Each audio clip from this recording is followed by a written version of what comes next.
Hey guys, and welcome back to another Mystery Bit video right here on TetraBitGaming, the series where we explore mysterious stories, rumors, and hoaxes in gaming. Although Pokemon might just seem like a cheery children's game and TV show to the average person, there are several myths and instances in the game that reveals a darker side to the series. For example, the Pokemon Drifloon is said to grab the hands of small children and drag them away to the afterlife. Unless you're a heavy child. Anyways, in this video, I wanted to go over one of Pokemon's least discussed creepy mysteries that I'm sure you've never heard of, as it really isn't talked about much. Alright, I get it. As much as the Lavender Town Syndrome has already been discussed, it's something that I've wanted to cover myself here for a while now. So hopefully it's something new for at least some of you. And with all of that said, let's dive right into the mystery of the Lavender Town Syndrome. So first, some background to this myth for those that aren't super familiar with it. Lavender Town is a town that you can visit in the first two generations of Pokemon games and their remakes. In addition to the usual Pokemon Center and Pokemart found in most towns, Lavender Town is also home to a large 7-floor indoor graveyard known as the Pokemon Tower. And this isn't just any graveyard, but rather a graveyard for Pokemon that have, let's just say, fainted more than a few times. In a normal playthrough, to progress in the story, you must get to the top of the tower to rescue an old man from Team Rocket. This is after you have a battle with your rival who is there apparently mourning the death of his Raticate, and after putting the ghost of a dead Marowak to rest. A pretty wild day, if I do say so myself. Okay, but where is the mystery here, you might be asking? Well, I'm sure glad you're asking, and let me fill you in. Referencing the official Creepypasta wiki, the Lavender Town Syndrome, which is also sometimes referred to as the Lavender Town Suicides or the Lavender Town Tone, is the apparent peak in illnesses and suicides in Japan, mostly among children aged 7 to 12 years old. This peak period was allegedly shortly after the Japanese release of Pokemon Green and Red, which launched in Japan on February 27, 1996.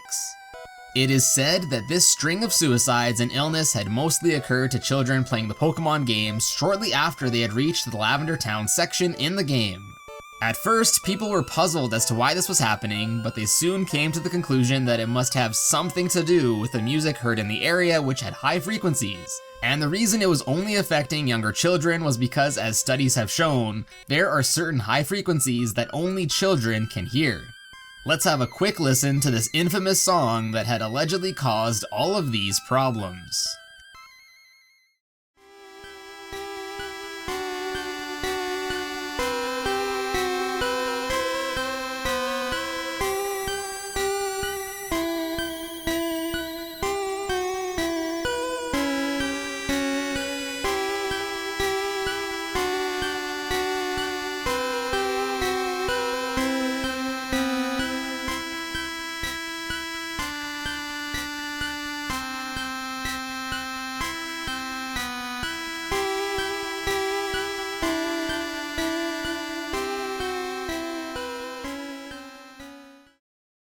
This twisting, haunting melody certainly is ominous.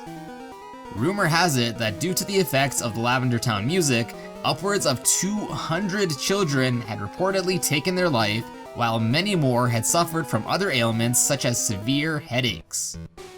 The music that had seemingly caused this was quickly changed by developers to a lower pitch in future shipments of the game to prevent more of these occurrences from happening. After this change was made, it seemed that children were no longer being affected. Then, Nintendo and Game Freak tried their best to limit publicity of what had occurred. The mystery of the Lavender Town Syndrome doesn't stop there either. Several years later, in 2010, some fans interested in the mystery were curious to see what would happen if they put the song through some software to produce a spectrogram for it. Now, for those unaware, a spectrogram is basically a visual representation of the spectrum of frequencies of a sound, song, or other signal. On this channel, we've already seen spectrograms analyzed in Doki Doki Literature Club as well as Cuphead to uncover some hidden secrets. In the same manner, when these fans had visualized the spectrogram for the Lavender Town song, several unknown Pokemon were visible. These unknowns were L, E, A, V, Leave now. What made this part even creepier, or less believable depending on how you look at it, is that the unknown Pokemon weren't introduced until the second generation of Pokemon games. And from then on, the mystery of Lavender Town has lived on. Was it true, or is it just an urban legend? Now personally, although I think much of this mystery is nothing more than just a myth, there are some half-truths to be had here. But before I get to those, let's do some debunking. So first off, many people believe that the song used in Lavender Town was changed between the original Japanese and North American releases of the game. But contrary to popular belief, according to the Bulbapedia, the music in Lavender Town was never actually changed between any of the original releases of the first generation of Pokemon games.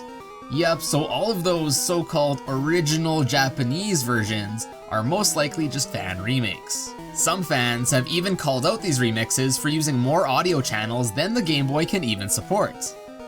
Regardless, some fans still assert that they do in fact hear a difference between the Japanese and North American version, but personally, they sound pretty much the same to me. Next, the alleged spectrograms are also all pretty fake. In order for a Pokemon like Unknown to be visualized in a spectrogram, the audio difference would have to be pretty noticeable, as you can hear in this video.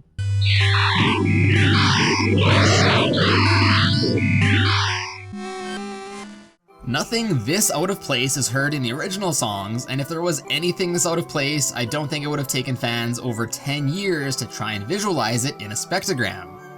Lastly, if this was true, although it would be hard to know the extent of how many carts have been shipped with the song that would induce this suicide, if this story was in fact true, there would have been a mass recall of the games, and it would have been really hard to cover up something that big. I'm pretty sure if hundreds of kids were found to be taking their lives in a localized area just out of the blue, it would certainly be publicized pretty quickly. Okay, so those were the reasons why I think this myth is nothing more than a legend, but what truth is there behind this mystery? Well, something sort of similar did actually happen in Japan, albeit at a much less severe scale. On December 16th, 1997, the Pokemon anime episode Denno Senshi Porygon, translated to Cyber Soldier Porygon, was aired in Japan. In this episode, Ash, Misty, and Brock virtually go inside a malfunctioning Pokeball transmitting device to try and repair it. In this episode is a scene in which Pikachu uses his Thunderbolt move on a cyber missile which caused the screen to flash between red and blue pretty quickly.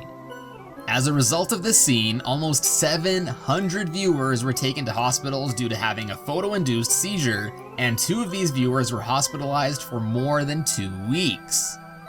12,000 other non-hospitalized cases were also reported, with problems including symptoms resembling mass hysteria and other illnesses. Due to this occurrence, the Pokemon anime went on a 4-month hiatus in Japan, and this episode was never broadcast again, even outside of Japan. This event has come to be known in Japan as Pokemon Shock.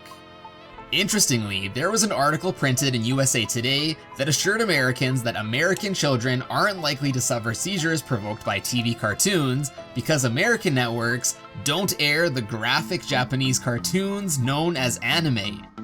And although the flashing lights were in fact Pikachu's doing, since the episode, outside of a few tiny cameo appearances, Porygon has never been featured in any episodes of the anime since.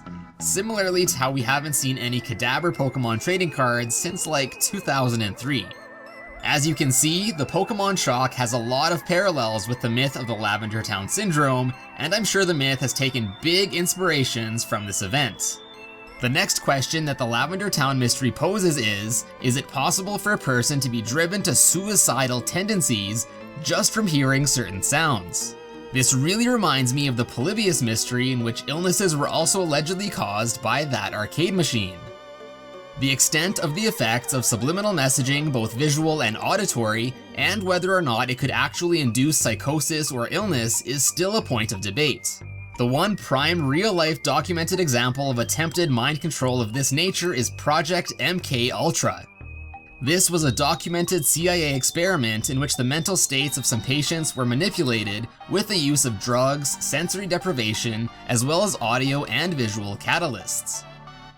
Although the results of these CIA experiments are still shrouded in mystery, I strongly doubt that a few high-pitched sounds coming from a Game Boy could affect someone severely enough to make them take their own life. And that, my friends, is the mystery of the Lavender Town Syndrome, and I hope you enjoyed it. I'm really curious as to what you guys think. Do you believe in the Lavender Town Syndrome and its effects? Do you hear a difference in the Lavender Town song between the different releases of the game? Let me know down in the comment section below. If you enjoyed this mystery bit, let me know with a like, and also be sure to check out some of my other cool ones that I've made by clicking on the card right here. I'm sure you'll enjoy them as well. Also, if you're new here and want to stay even more up to date with me and the channel, be sure to subscribe here as well as follow me over on my other social media sites, which will all be linked in the description below. But as always guys, thank you all so much for watching today and for all of your amazing support, and I will see you in a bit.